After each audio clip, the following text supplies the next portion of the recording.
సర్వచిత్తంబు నీవేనయ్యా, స్వరూపమిచ్చు కుమ్మరివే.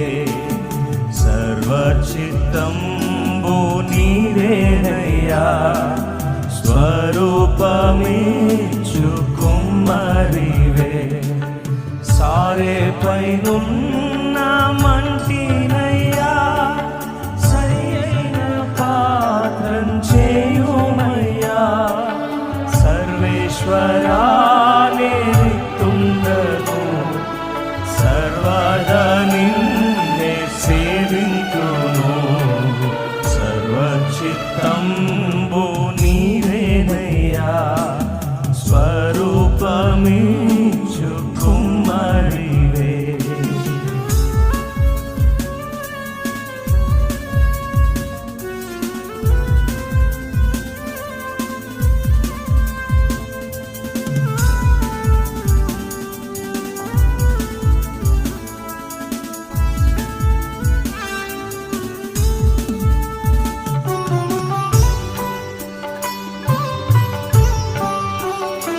ఆకర్షణ ఆత్మస్వరూప నిశ్చితమే. ఆత్మస్వరూప నిశ్చితమే, అనిశంభు చెల్లు ఇహ పరమునా.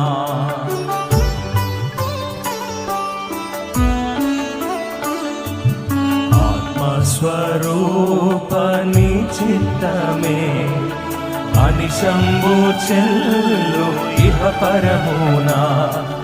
అధికంబుగా నన్ని ఆత్మతో ఆవరింపుమా నా రక్షకా. అందరూ నాలో క్రీస్తుని చూడా, ఆత్మతో నన్ను నింపుము దేవా. సర్వచిత్తంబు నీవేనయ్యా, స్వరూపమిచ్చు కుమ్మరివే. సర్వచిత్తంబు నీవేనయ్యా, స్వరూపమిచ్చు కుమ్మరివే. సారే పైనున్న మంటినయ్యా, సరి అయిన పాత్రం చేయుమయ్యా. సర్వేశ్వరా రిక్తుండను, సర్వదా నిన్నే సేవింతును. సర్వచిత్తంబు నీవేనయ్యా, స్వరూపమిచ్చు కుమ్మరివే. అపవాదైన సాతాను యొక్క చేతుల్లోకి మనం పోకుండా జాగ్రత్త పడటానికి దేవుడు మనందరితో ఆత్మతో మనతో మాట్లాడుతున్నారు. అందుకని చెవుగలవాడు ఆత్మ చెప్పుచున్న మాటలను వినుగాక. వీటిని విని వీటిని గైకొని వాటి ప్రకారం జీవించు వారికి ఆయన ఏం చేస్తాడు? జీవవృక్ష ఫలాలను భుజింపజేస్తాడు. ఆయనతో ఉండే భాగ్యాన్ని మనకి అనుగ్రహిస్తాడు. హల్లెలూయా. ఈ సమయంలో మరి ప్రకటన గ్రంథము 9వ అధ్యాయం 1-2 వచనాలను చదువుకుందాం. ఐదవ దూత ఘోరం ఊదినప్పుడు ఆకాశము నుండి భూమి మీద రాలిన ఒక నక్షత్రమును చూచితిని. అతనికి ఇయ్యబడెను. అతడు అగాధము తెరువగా పెద్ద కొలిమిలో నుండి లేచి పొగ వంటి పొగ ఆ అగాధములో నుండి లేచెను. ఆ అగాధములోని పొగ చేత సూర్యుడిని వాయుమండలమున చీకటి కమ్మెను. హల్లెలూయా. క్రీస్తునందు ప్రియమైన దేవుని పిల్లలారా, ఈ యొక్క ప్రకటన గ్రంథాన్ని మనం జాగ్రత్తగా దీన్ని మనం అర్థం చేసుకున్నట్లయితే అసలు ఇక్కడ ఎన్నో దూత ఊదింది? ఐదవ దూత. మీకు 7 దూతల గురించి చెప్పాను 2 వారాల క్రితం. ఎంతమంది గుర్తుందా? వారి పేరు చెప్తారు.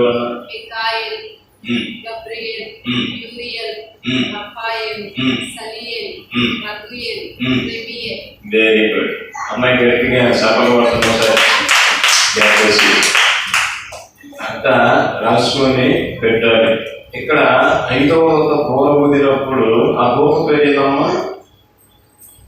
రఘుయేల్. రఘుయేల్ అనే దూత బోర ఊదింది. దేవుని బిడ్డలారా, మీరు వాక్యాన్ని అంత జాగ్రత్తగా వింటే దేవుడు మనల్ని అంతగా ఆశీర్వదిస్తాడు. యేసురక్తమే జయం. అయితే ఈ 5వ దూత బోర ఊదినప్పుడు ఆకాశం నుండి భూమి మీద రాలిన ఒక నక్షత్రమును యోహాను గారు చూశారంట.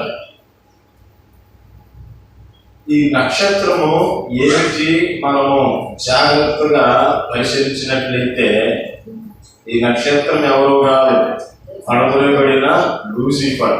అంటే నాటు భాషలో ఎవరు? దెయ్యం. చెప్పండి, దెయ్యం. దెయ్యం ఎంతమంది చూశారు రియల్గా? నిజంగా నేను దెయ్యం చూసిన చెయ్యొద్దండి. నేను అనేకమైన దెయ్యాలు చూశాను. నాకు కానొస్తాయి కూడా, వాటిని ఎదిరించి గెలిపిస్తాను కూడా. యేసురక్తమే జయం. ఇది ఎక్కడి నుంచి త్రోయబడింది అన్న దానిని మనం ఈ పూట మనం తెలుసుకుంటున్నాం. ఈ సాతాను గారి యొక్క పుట్టకను మనం కానీ జాగ్రత్తగా గమనించినట్లయితే అసలు వాడు ఎందుకని యాంత్రిగా మనకి మారాడు? వారి కోపం ఎవరి మీద అంటే అది దేవుని మీదే. దేవుణ్ణి ఏమి చేయలేక వాడు దేవుని కుమారులైన మన జోలికి వచ్చి వాడి కోసం సిద్ధపరిచిన ఆ నరకాగ్నికి మనల్ని కూడా తీసుకెళ్ళటానికి వాడు విశ్వ ప్రయత్నాలు చేస్తాడు. యేసురక్తమే జయం. ప్రియమైన దేవుని బిడ్డలారా, అసలు మనకి జాగ్రత్తగా చూసినట్లయితే అసలు సాతానుడు ఎందుకు పడవేయబడ్డావు అన్న దానిని మనం ఈ పూట జాగ్రత్తగా చూసినట్లయితే దేవుడు భూమి ఆకాశములను కలజేయమునకు ఆయన దూతగణాలను కలగజేసుకున్నాడు. పిల్లల టీవీ తెరవద్దు, ఎవరు అలా చేయవద్దు. ఏదైనా పనులు ఉంటే నేను బయటికి వెళ్ళి హాయిగా ఆడుకొని సాయంత్రం సండే స్కూల్కి రండి. సాయంత్రం నీ ఇష్టం వచ్చినట్టుగా గోడ చేయండి. నేనేమన్నా హల్లెలూయా.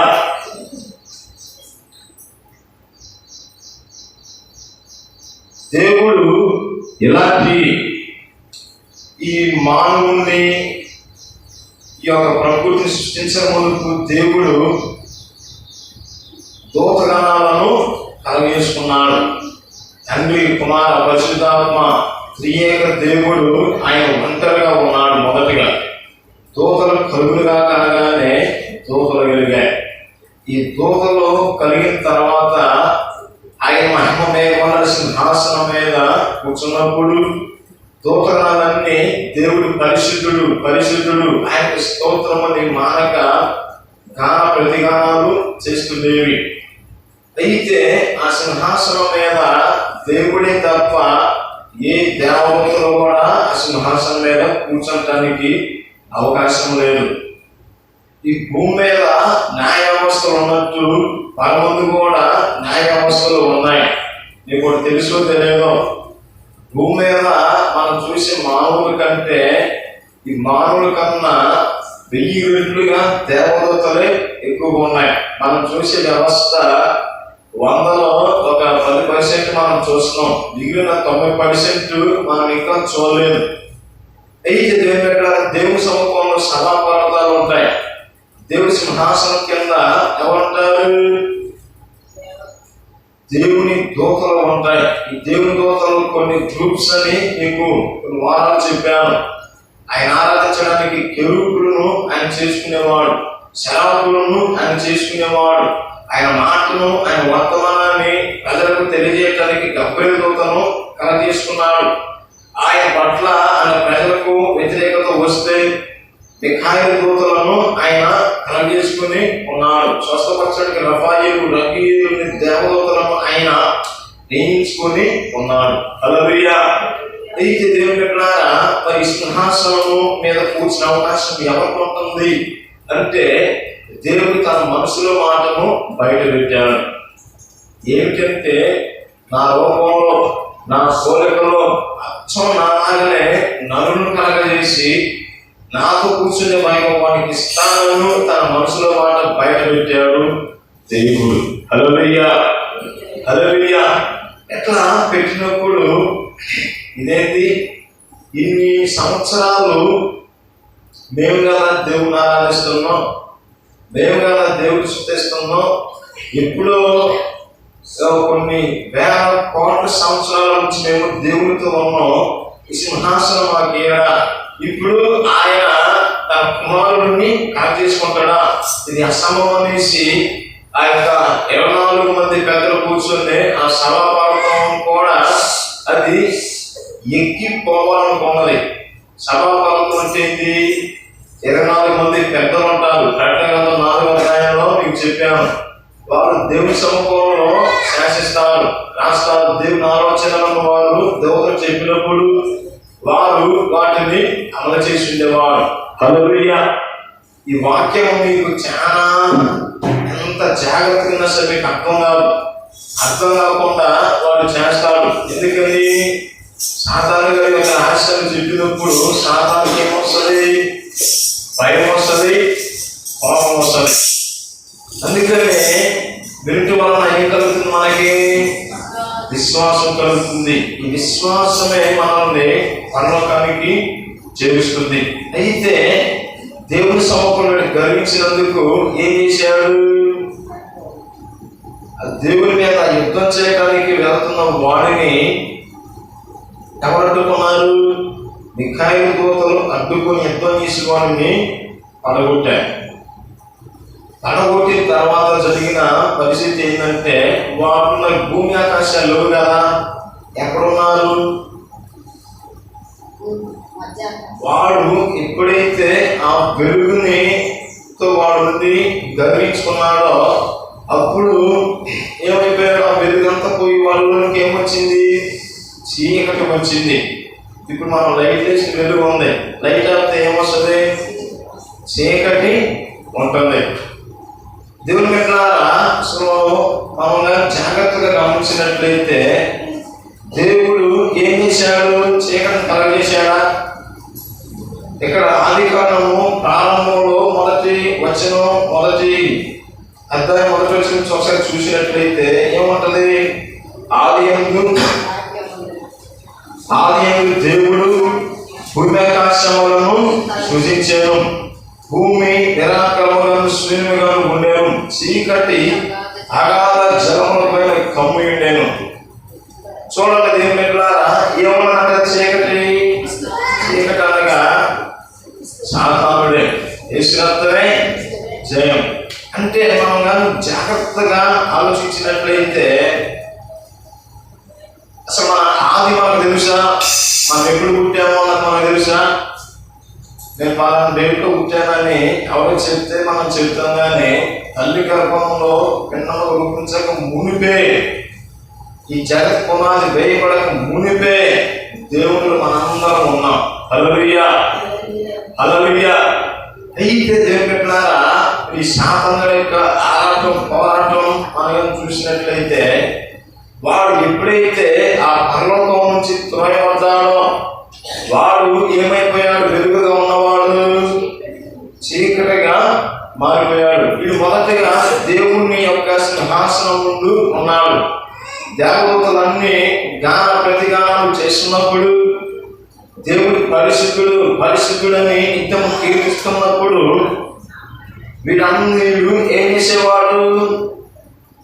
సంగీతం కొట్టేవాడు. మీకు ఎంతమంది సంగీతం కొడవచ్చు? డబ్బపడతాం కాదు, సంగీతం, మ్యూజిక్ ప్లే. హల్లెలూయా. ఎలాంటి వ్యవస్థ వాడే కనిపెట్టాడు. ఈ సాతాను అనేవాడు ఎలాంటి వాడు అంటే దేవుని బిడ్డలారా, దూతలందరూ పరిశుద్ధుడు అన్నటువంటి వాడు ఏం చేసేవాడు? మ్యూజిక్ ని ప్రే చేసేవాడు. వాడు గర్వించినందుకు వాడు హృదయ గర్వాన్ని బట్టి వాడు ఈ లోకంలో అడగబడ్డాడు. మరి భూమి ఆకాశం మీద ఎక్కడికి వద్దాడు, మరి ఎందుకు వచ్చాడు అని అంటే వాడు భూమి మీద ఉన్నాడు, అట్లని ఆకాశంలో కూడా వాడు ఉన్నాడు. ఎక్కడ ఉంటాడంటే మధ్యాకాశంలో వాడు సంచరిస్తాడు. ఈ సాతానుడి యొక్క అడగబడ్డ వివరణ మనం చూసినట్లయితే యెషయా గ్రంథము 14వ అధ్యాయము 12 నుంచి 14వ వచనం చదవండి. యెషయా గ్రంథము 14:12 నుంచి 14వ వచనం చూస్తే తేజ నక్షత్రమా, ఇదిగోటి నక్షత్రం వినండి.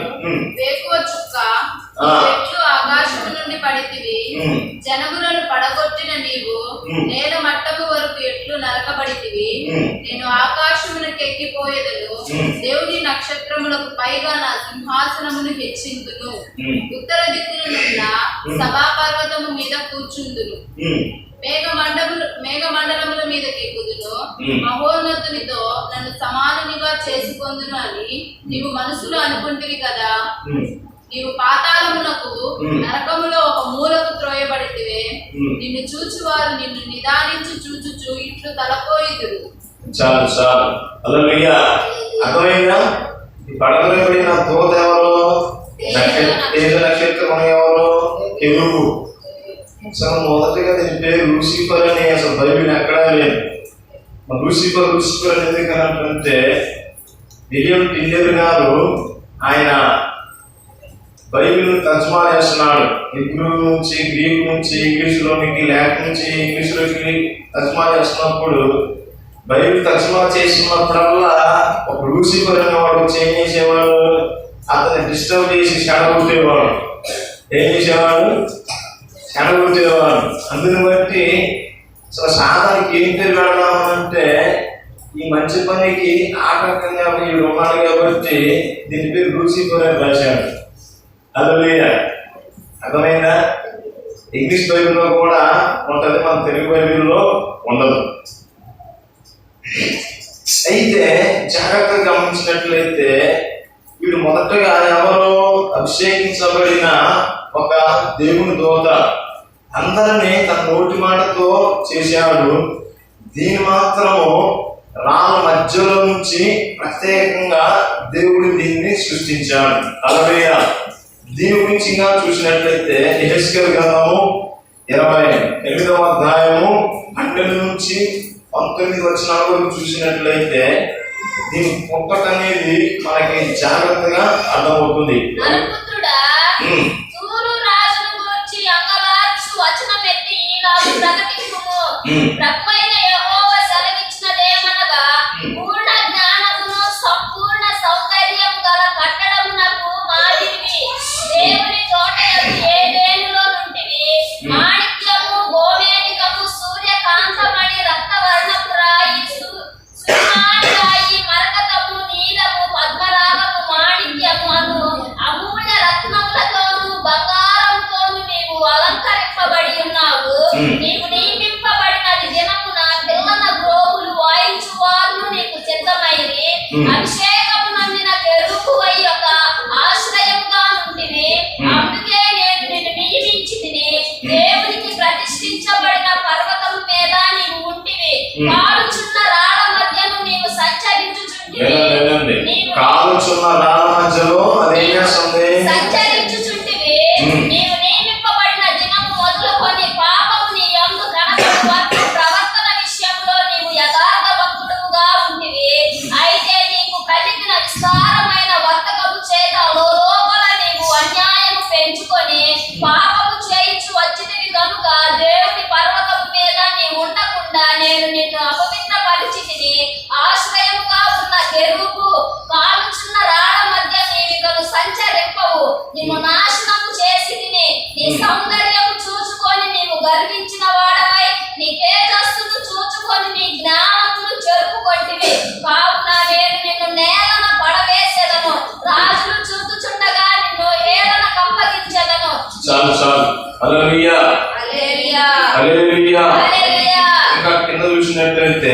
నీవు అన్యాయంగా వర్గం జరిగించి కలగేసుకుని విస్తార దోషముల చేత నీవు పరిశుద్ధ స్థలములను చెరుపుకుంటూ కనుక నీలో నుండి నేను అగ్ని పుట్టించేదను, అది కాల్చివేయును. జనులందరూ చూస్తుండగా దేశం మీద నిన్ను బూడిదగా చేసేదను. హల్లెలూయా, హల్లెలూయా. ప్రియమైన దేవులారా, ఇది యొక్క మరణాంశం ఎవరి గురించి? అపవాదైన సాతాను గురించి. వాడు ఎక్కడ ఉన్నాడు? ఫస్ట్ దేవుని సముఖంలోనే ఉన్నాడు. తన నోటి మాట చేత కలుగుగా కానీ దూతను కలగజేస్తే ఈయన మాత్రం ఎంత చేశాడంట? ప్రత్యేకం చేశాడు. కొన్ని రాళ్ళు ఉన్నాయి, డైమండ్స్ మధ్యలో నుంచి వాటిని కలగజేశాడు. అది పుట్టినప్పుడు పిల్లనప్పుడు బూడి వారు కూడా దానికి ఉన్నారు. అయితే దీనిలోనికి ఏమొచ్చింది? ఉదయ గర్భం వచ్చింది. అర్థమైందా? ఉదయ గర్భాన్ని బట్టి దేవుడు ఏం చేస్తాడు? శిక్షిస్తాడు.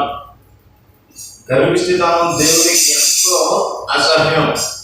రాష్ట్రాలను లెక్క చేయడం, తల్లిదండ్రులను లెక్క చేయడం, పిల్లలను లెక్క చేయడం, ఎదుటోనే లెక్క చేయని స్వభావం ఏమంటారు?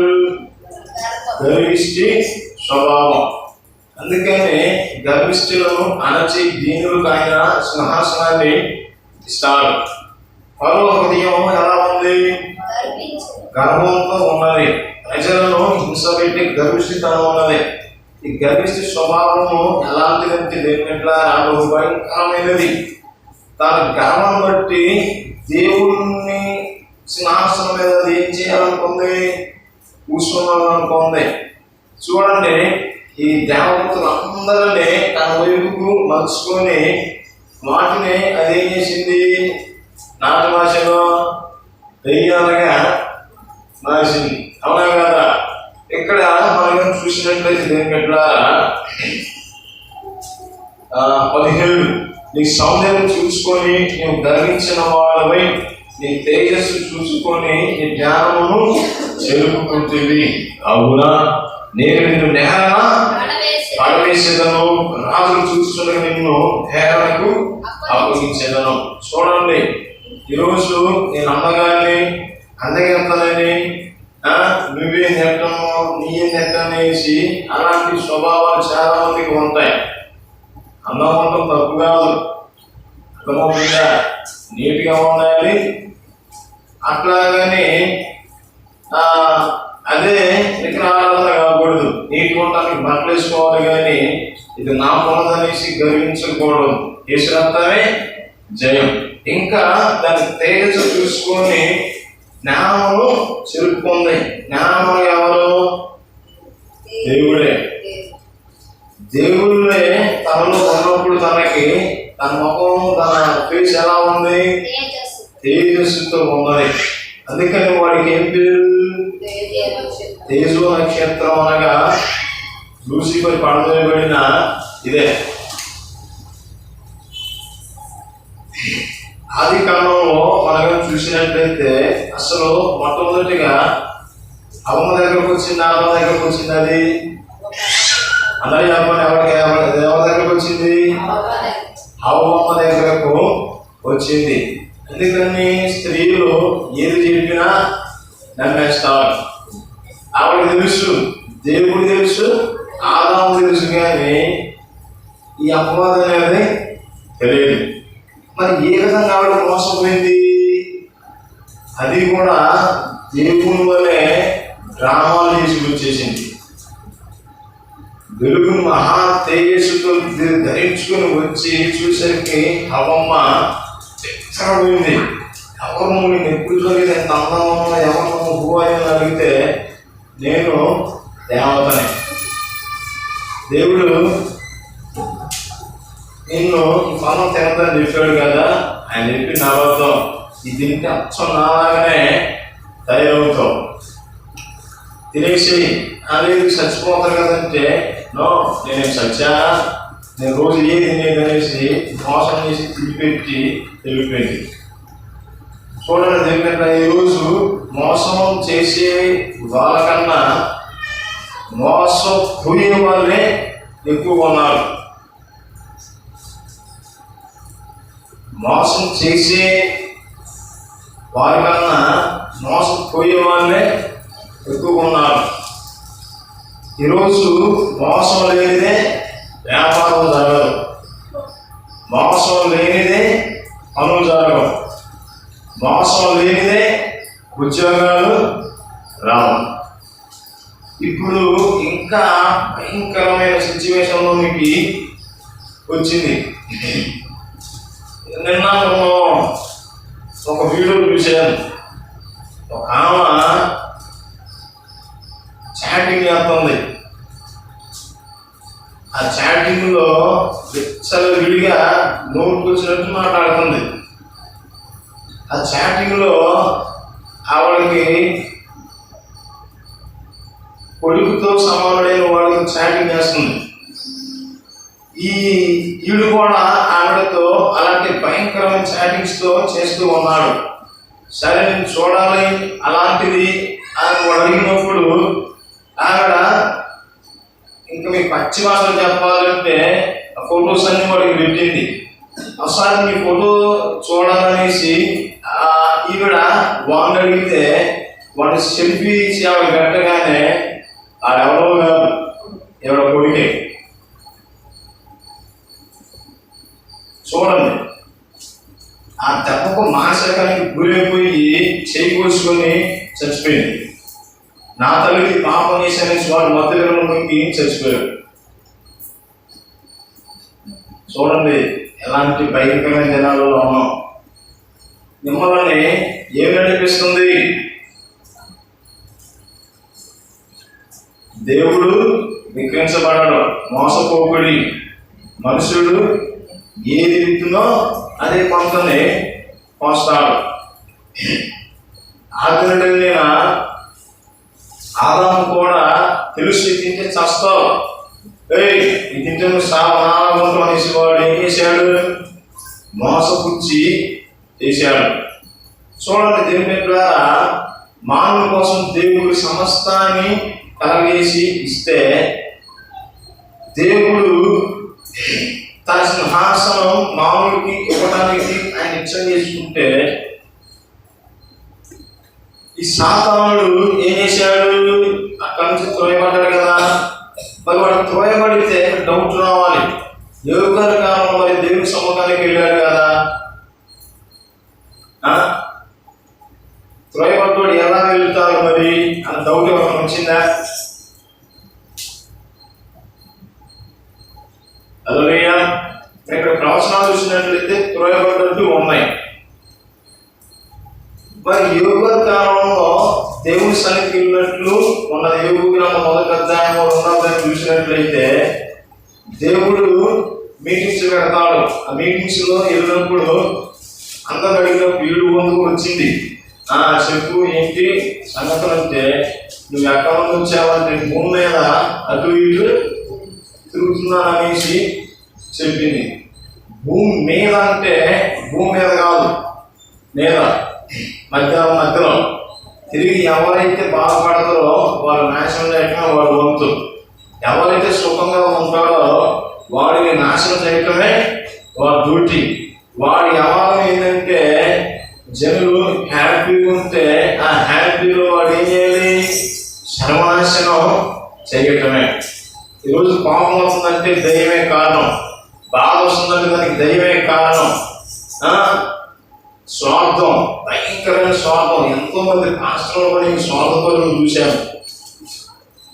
చేసేది దేవుని పనే, కానీ మనుషులు కుళ్ళు కుట్రలో మాటలు ధరించుకునే చేస్తారు.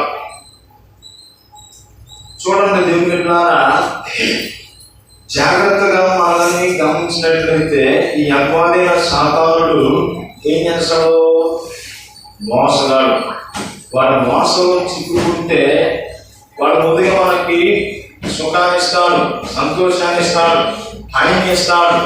తర్వాత ఏం చేస్తాడంటే నాశనానికి వాడు దారి చేస్తాడు. పాపం వాడిలో ఎప్పుడైతే వచ్చిందో వాడు దేశం హిమంతం ఏమైపోయింది? క్షీణించిపోయింది. పాపం వాళ్ళకి వచ్చినప్పుడు వాడి యొక్క వెలుగు అనేది సొంత వెలుగుగా మారిపోయింది. చూడండి, మోసం చేయడం ఎక్కువ. ఎందుకని? వాడికి ఇంకా పరలోకంలో అవకాశం లేదు. యేసు ప్రభువు వారు ఈ లోకానికి ఎందుకు వచ్చాడో తెలుసా? ఈ సాతానుడు భూమి మీద వాడు మాయలతో, వాడి ఇచ్చలతో, వాడి కుయుక్తులతో మానవులకి జొరబడి ఈ మానవులని పాపం చేసినట్లు ప్రేరేపిస్తాడు. అర్థమవుతుందా? సాతానుడు వచ్చి మానవ హృదయంలోకి వచ్చి ప్రేరేపిస్తాడు. ఈ పాపం చేసినప్పుడు నరుడు ఏమైపోతాడు? అపవిత్రుడైపోతాడు. నేను పరిశుద్ధుడి కనుక మీరు పరిశుద్ధులై ఉండుడి. మరి అపవిత్రులైతే మరి దేవుడు ఎట్లా చూస్తాం? అబద్ధాలను ఎట్లా చూస్తాం? బూతులు తిడితే ఎట్టా దేవుడు మనకి కామస్తుడు మనం మాట్లాడాలంటాడు. చూడండి, మీ వెనక ఏదో శక్తి మిమ్మల్ని నడిపిస్తుంది. అది దయ్యమా దేవుడా అన్నది మనము ఏం చేయాలి? గ్రహించాలి. ఈ గ్రహించాలంటే మనం ఏం చేయాలి? ప్రార్థన చేయాలి. చూడండి, ఆది కాలంలో ఆదిలోనైనా ఆదాము హవ్వలు పాపం చేసినప్పుడు దేవుని దగ్గరికి వాడు ఏం చేశాడు? పిటిషన్ పెట్టాడు. అయ్యోను హేబెలు చంపినప్పుడు ఏం చెప్పాడు? దేవుని కాడికి వెళ్ళాడు. ఇదిగో నీ రూపంలో కోరికలో దేవుని చేశాం, మరి చూడు మరి మానవుడు ఏం చేశాడు? మనవి చేశాడు. చూడు మరి లెక్కనేసి మళ్ళీ పిటిషన్ పెట్టాడు. అది పరిహరించిన తర్వాత మరలా భూమి మీద జలప్రళయానికి ముందేం చేశాడు? మనుషులు అందరూ భయంకర పాపంలోకి మగ్గారు. ఈ మగ్గినప్పుడు దేవుడి సన్నిధికి వెళ్ళి మళ్ళీ వాడు ఏం చేశాడు? పిటిషన్ పెట్టి మనుషులందరూ చచ్చిపోయేందుకు జలప్రళయాన్ని దేవుడి చేత రప్పించాడు. మళ్ళీ ఈ జలప్రళయం 100 సంవత్సరాల తర్వాత మనుషులందరినీ మీరు విస్తరించి ఫలించి భూమిని నింపడానికి మనం వెళ్ళిపోవద్దు, ఎక్కడే ఉందాం. అసలు దేవుడు అనేవాడు ఉంటే దేవుడు మనం అందరం చంపేస్తాడు. మనకు మనమే రాజులు, మనకి మనమే మంత్రులు ఉన్నట్టు వాడు ఏం చేశాడు? నిపుణులు చొరబడి పెద్ద భూగోళాన్ని కట్టాడు. అది కాలం 11వ అధ్యాయంలో ఉంటుంది. దాని పేరేంటి? బాబేలు గోపురం. ఇలా దేవుడు దిగి వచ్చి ఏం చేశాడు? సర్వనాశనం చేసి చల్లాచెదిరిపోయాడు. ఈ భూమి మీదకి దాదాపు 3500 భాషలు ఉన్నాయి. ఎన్ని భాషలు? 3500 భాషలు ఉన్నాయి. ఎక్కువ మన ఇండియాలోనే దాదాపు 10-20 భాషల దాకా ఉంటాయి. మన ఆంధ్ర తెలంగాణలో వస్తే తెలుగు మాట్లాడతాం. ఆంధ్ర తెలంగాణ దాటి ఇటు ఒరిస్సా కానీ ఇటు తమిళనాడు కానీ వెళ్తే తమిళ మాట్లాడతారు. కేరళ వెళ్తే మలయాళం మాట్లాడతారు. ఒడిశా వెళ్తే ఒడియా మాట్లాడతారు. ఛత్తీస్గఢ్ ప్రాంతానికి వెళ్తే హిందీ మాట్లాడతారు. ఇంకా ఇంగ్లీష్. చూడండి, దేవుని ద్వారా ఈ విధంగా చేశాడు. మళ్ళీ సొదొమ గొమొర్రా పట్టణంలో మనుషులకి పాపం ప్రేరేపించి వాడు ఏం చేశాడు? ఆ పట్టణాన్ని అగ్నితో సర్వనాశనం చేశాడు. ఇట్లా చేస్తున్నప్పుడు దశాకాలం వచ్చేసరికి భూమి మీద నీతిమంతులు అనేవాడు ఒక్కడను కూడా లేకుండా చేశాడు. అందుకని మనుషుల యొక్క నీతి నా దృష్టికి మురికి బొట్టల వల్లే ఉన్నాయనేసి దేవుడు అంటాడు. ఎట్ట ప్రభు వారు ఏందనేసి అందరూ ప్రార్థన చేసినప్పుడు దేవుడు ఒక నిర్ణయానికి వచ్చాడు. ఈ భూమి మీద మనుషులందరి మీద వీడు నెపాలు అవుతున్నాడు. వీడు ఇంకా పరలోకంలోకి రాకుండా ఉండటానికి దేవుడు మనసులో ఆలోచన చేశాడు. హల్లెలూయా. అర్థమైందా? ఎవరు వెళ్తారు భూమి మీదకి? మానవునికి అంటిన ఆ పాపాన్ని తీసివేయడానికి ఎవరు వెళ్తారు అన్నప్పుడు తండ్రి కుమార పరిశుద్ధాత్మ త్రియేక దేవునిలో ఒకడైన ప్రభువైన యేసుక్రీస్తు వారు నేను వెళ్తానని పంపమని ఆయన చెప్పాడు. యెషయా గ్రంథము 6వ అధ్యాయం 8వ వచనంలో నేనున్నాను, నన్ను పంపమని ఆయన అంటాడు. హల్లెలూయా. ఆ తర్వాత కన్యమరి గర్భాన ఆయన పరిశుద్ధుడిగా జన్మించాడు. ఈ లోకంలో అందరూ తల్లిదండ్రులు కలిస్తే పుడతారు, కానీ ఏ పాపం లేకుండా పరిశుద్ధుడిగా జన్మించింది ఒకే ఒక్కడు, ఆయనే యేసుక్రీస్తు ప్రభువు. హల్లెలూయా. హల్లెలూయా. ఆయన ఈ లోకంలో జీవించాడు. మనకు వచ్చే శోధనలన్నీ ఆయనకు వచ్చాయి. మనకు ఆకలైనట్లు ఆయనకు ఆకలైంది. చూడండి, కానీ ఆయనలో ఏం లేదు, పాపం లేదు. నాలో పాపం ఉన్నదని మీరు ఎవరన్నా నిరూపిస్తారా అనేసి ఆయన అన్నాడు. ఈ పాపం లేని వాడు ఈ మానవుల పాపాలన్నీ ఆయన బుధస్కంధాల మీద వేసుకున్నాడు. అందుకని అహం గారు అంటారు, ఏమని, ఇదిగో లోక పాపములను మోసుకొని పోవు దేవుణ్ణి గొర్రె పిల్ల అనేసి అన్నాడు. హల్లెలూయా. తప్పు చేసినప్పుడు ప్రజల దోషాలన్నిటినీ యం కిప్పుర్ అనే పండుగ ఉంటుంది యూదులకి. ఈ పండుగ రోజు దేశం అంతటా ఉపవాసం ఉంటారు. ఒక్కరు కూడా పని చేయరు, ఒక్కరు కూడా నీళ్లు తాగరు. ఒకవేళ భూమి వస్తే ఆ భూమిలో మోస్తగా దాన్ని మింగరు. అంత కఠినంగా ఉండి తమ హృదయాలు ఉన్న పాపాలన్నిటిని వారు ఒప్పుకుంటారు. దానిని యం కిప్పుర్. ఆ దేశం మీద ఉన్న శాపముని, ఆ పాపాలంతా యాజకుడి సమక్షంలో మేకం మీద పెట్టినప్పుడు ప్రజలందరి దోషాలన్నీ ఈ మేక మీదకి వస్తాయి. హల్లెలూయా. దానిని ఒక తెరని తాడు ఉంటుంది, దానిని కట్టి ఆ తూర్పు దేశం వైపు వదిలిపెట్టినప్పుడు దూరంగా పారిపోయింది. ఆ పారిపోయినప్పుడు ఈ ప్రజల పాపాలన్నీ పరిహరించబడ్డాయనేసి వారి యొక్క సాంప్రదాయం. యేసు రక్తమే జయం. హల్లెలూయా. అందుకని ప్రభువైన యేసుక్రీస్తును కూడా యెరూషలేముకి తూర్పు వైపు ఉన్న భాగంలో కొండల మీద ఆయన తీసుకుని ఏం చేశారు, చంపారు. నా దేవా, నా దేవా, ఎందుకు నా చేయించావు అన్నప్పుడు ఈ ప్రజల యొక్క పాపాలన్నీ ఆయన మీదకి వచ్చాయి. చూడండి, దేవుడు పరిశుద్ధుడు. అందుకని పరిశుద్ధుడైన వాడు మరి పాపాన్ని తట్టుకోగలడా, చూడగలడా? చూడలేడు. ఈరోజు మనం ఎంత ప్రార్థన చేస్తాం, మనకు జవాబు ఎందుకు రావట్లేదు? పాపం అనేది ఉన్నది. చచ్చిపోతున్నాంగా, ప్రార్థన చేస్తున్నాంగా, సందాలెత్తనంగా, పాపం ఉన్నది. పాపం అనేది నీ హృదయంలో ముందు ఎంత ప్రార్థన చేసినా, ఎన్ని రోజులు ఉపవాసం ఉన్నా, కాలు పైకి పెట్టి తల కింద పెట్టి నువ్వు చక్కమైన ఎన్ని చేసినా సరే నీ ప్రార్థన జవాబు రావు, ఆశీర్వదించబడవు, దేవుడు రావు. ప్రవర్తన విషయంలో కూడా వాడు ఏమైపోయాడు, చెడిపోయాడు.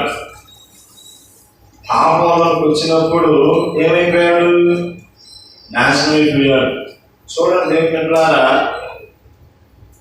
జ్వరం వస్తే ఇంజక్షన్ వేయించుకున్నామా, వేసుకోవా? సూదులు అంటే భయం అని, సూదులు ఎంతమంది భయం చెప్పండి సార్. హల్లెలూయా. చూడండి దేవుని బిడ్డలారా, ఈ యొక్క పాపము చేసినప్పుడు దేవుడు ఏం చేస్తాడంటే శిక్షిస్తాడు.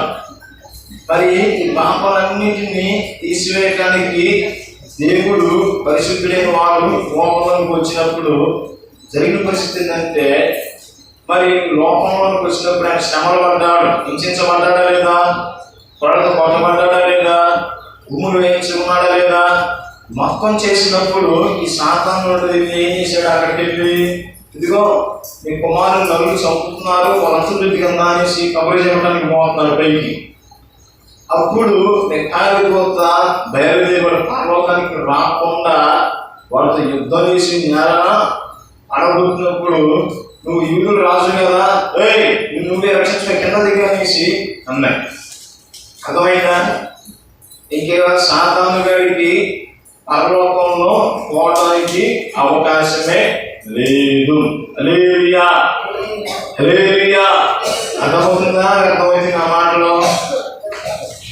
సాతాను పరలోకం పోవడానికి అవకాశమే లేదు. యేసుక్రీస్తు ఎప్పుడైతే శిలువలో ఎక్కి చనిపోయాడో ఇంకా వాడి పరలోకం పోవడానికి అవకాశమే లేదు.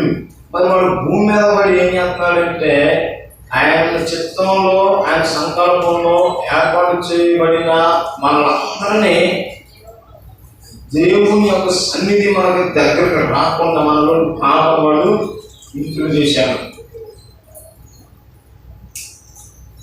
అర్థమైందా? పాపాన్ని వాడు మన లోనికి పెట్టాడు, కోపిష్టితనం పెట్టాడు, బూతులు మాట్లాడటం వాడు పెట్టాడు, అబద్ధాలు వాడు పెట్టాడు, అపవిత్రమైన వాటిని చూసేటట్టు వాడు చేశాడు. చూపును రమ్యంగా ఉన్నదంట పాపం. అర్థమైందా? ఈరోజు మనం కూడా అసలు పాపం చేయాలంటే ఏం చేయాలి? అసలు పాపం ఎట్లా అవుద్ది? ఫస్ట్ మన కళ్ళ ద్వారానే అవుద్ది. మనం ఎవరికెళ్ళైతే చూస్తామో, దేనైతే చూస్తామో అది కావాలని అనుకున్నప్పుడు అది మన మనసులోకి వస్తుంది. అర్థమైందా? పాలు కాసుకున్నాడు, అంత విషయమేంటి? బతుకురా పాయసం ఇస్తే బతుకుతారా? తాగిన తర్వాత విషం ఎంత ఉన్నది. యాపిల్ ఎంతమంది చూసారు? యాపిల్స్ కానీ జాంకాయలు కానీ అప్పుడప్పుడు సండే స్కూల్ కూడా వచ్చిన పిల్లలకి ఇస్తూ ఉంటారు. ఒకసారి ఒక జామకాయని తీసుకొని దాన్ని కోసి తింటున్నప్పుడు లోన పురుగులు ఉన్నాయి. ఇది ఎట్లా లోనకు వచ్చిందంటే అది దానిలోనే పుట్టింది. అట్టనే మన హృదయంలో కూడా పాపం పుట్టింది. మరి పాపం పోవాలంటే ఏం చేయాలి? యేసుక్రీస్తు మనం నమ్ముకోవాలి. యేసుక్రీస్తు నమ్ముకొని కూడా మనం పాపం చేస్తున్నాం అంటే మనం ఏం లేదు, పరిశుద్ధాత్మ లేదు. అందుకని ఆత్మ లేని వాడు నా వాడు కాదని ఉన్నది. అంతేకాకుండా మనుషులందరూ ఆత్మను కుమరిస్తానని చెప్పాడు. ఆయన పరిశుద్ధాత్మ మనం ఎప్పుడైతే అందుకొని ఉంటామో అపవిత్రమైన వాటికి మనము దూరంగా దేవుడు మనల్ని చేస్తాడు. అందుని బట్టి ఇంకేమైందంటే దేవుని బిడ్డలారా, ఇప్పుడు మనం ప్రకటన గ్రంథానికి వద్దాం. ప్రకటన గ్రంథము 9వ అధ్యాయం ఒకసారి ప్రారంభం నుంచి చదవాలి. 5వ దూత బూర ఊదినప్పుడు ఆకాశము నుండి భూమి మీద రాజున యొక్క నక్షత్రమును చూచి తిని వాడే సాతానే అగాధము యొక్క తాళపు చెవి అతనికి ఇయ్యబడెను. అతడు అగాధము తెరువగా పెద్ద కొలిమిలో నుండి లేచి పొగ వంటి పొగ ఆ అగాధములో నుండి లేచెను. ఆ అగాధములోని పొగ చేత సూర్యునిది వాయుమండలమున చీకటి కమ్మెను. ఇక్కడ అర్థమవుతుందా? జాగ్రత్తగా పరిశీలించినట్లయితే ఆ నక్షత్రం ఎవరు? అపవాదైన సాతానే. వాడు ఎక్కడి నుంచి వచ్చాడు? అగాధం నుండి. నేలబావులు మనం చూసారా? అంటే భూమి వేసినప్పుడు గోతులు ఉంటాయి. అలాంటివి అగాధం అంటే భూమికి కొన్ని 100 కిలోమీటర్లు అవి ఉంటాయి. ఈ అగాధం నుండి వాడు ఎంత వచ్చాడు? నిప్పునని వాడు వచ్చాడు. వాడు వచ్చినప్పుడు భూమి మీద వాడు దేవుళ్ళు వాడిని ఏం చేస్తాడంటే విడిచిపెడతాడు. మళ్ళీ ఆ విడిచిపెట్టినప్పుడు వాడు భూమి మీదకి వచ్చినప్పుడు భయంకరమైన తెగులు వస్తాయి. మిడతల గంధం అనేది వస్తుంది. మిడతలు వచ్చి ప్రజలను పుట్టి బాధ పెడతాయి. చావడానికి పోయినా సరే ఒకవేళ నువ్వు ఈ బాధ తట్టుకోలేక ఊరేసుకున్నావు అనుకో, ఉరితాడు కూడా తెగిపెడుతుంది. బాగా దూకుదామని దూరికేమనుకో, బావిలో ఈ దయ్యం ఉంటే ఈ గీసిరేస్తాయి. మళ్ళీ పైకి వచ్చి కింద పడదు, పుట్టుతాయి. అర్థమైందా? తేలి ఎంతమంది పుట్టినాయి నీళ్ళలో? తేలి పుట్టిన చేయండి. ఈ తేలి పుడితే అంత ప్రమాదం అంటే అంత ప్రమాదం. కానీ ఈ తేలి నుంచి దేవుడు నన్ను విడిపించాడు. ఒకసారి నేను శాంతినెస్లో ఉన్నాను. ఈ శాంతినెస్లో ఉన్నప్పుడు టీవీ చూస్తున్నప్పుడు మా ఇంటి వెనక మంచం మీద కాళ్ళు పెట్టుకొని మంచం మీద చేతులు పెట్టి టీవీ చూస్తున్నా. అది ఎప్పుడు వచ్చిందో తెలియదు కానీ ఒకేసారి బ్యాగ్ వెళ్ళిపోయింది. ఏదో కప్ప ఏదనుకో పట్టుకొని ఎదిరిస్తే ఇంత మాట్లాడడం అర్థమవుతుందా? దేవుడు దాని నుంచి కాపాడాడు. యేసురాస్తనే జయం. చూడండి తెలియకున్నారా? ఆ తర్వాత ఈ యొక్క చీకటి కూడా ఏమైపోయింది? చీకటి వేరులో ఏం చేసింది? సూర్యుని కమ్మినప్పుడు భూమి అంతా ఏమైపోయింది? చీకటిగా అయిపోయింది. ఐగుప్తు దేశంలో కూడా దేవుడు ఏం కలగజేశాడు? చీకటిని కలగజేశాడు. చూడండి దేవుని బిడ్డలారా, ఇలాంటి భయంకరమైన దినాలు ముందు రోజుల్లో జరుగుతాయి. కానీ మన దినాలలో అవి జరగవు. మనం చనిపోయి దేవుని దగ్గరికి వెళ్ళిన తర్వాత ఇలాంటివి అన్ని సంభవించబోతాయి. మరి మన కాలంలోనే ఇంకో గంటలో ఏ సైస్తే మెత్తబడతావా రోజుపడతావా ప్రశ్నించుకోవాలి. అర్థమవుతుందా? సాతాను అడిగిస్తే ఇలాంటి భయంకరమైన కుయుక్తులన్నీ మీరు విన్నారు. మీరు ఎవరికి లోనవుతున్నారో మీకు మీరు ప్రశ్న వేసుకొని తప్పులు పాపాలు ఉంటే వాటిని ప్రభు సన్నిధానంలో విడిచిపెట్టినట్లయితే ప్రభు క్షమిస్తాడు. హల్లెలూయా. ఆయన క్షమించినప్పుడు మనము పరిశుద్ధులుగా తీర్చబడతాం. అయితే మరి వాడికి సిద్ధపరచబడిన నరకానికి మనుషులను ఏడ్చపోవటానికి వాడు ఏం చేస్తున్నాడు?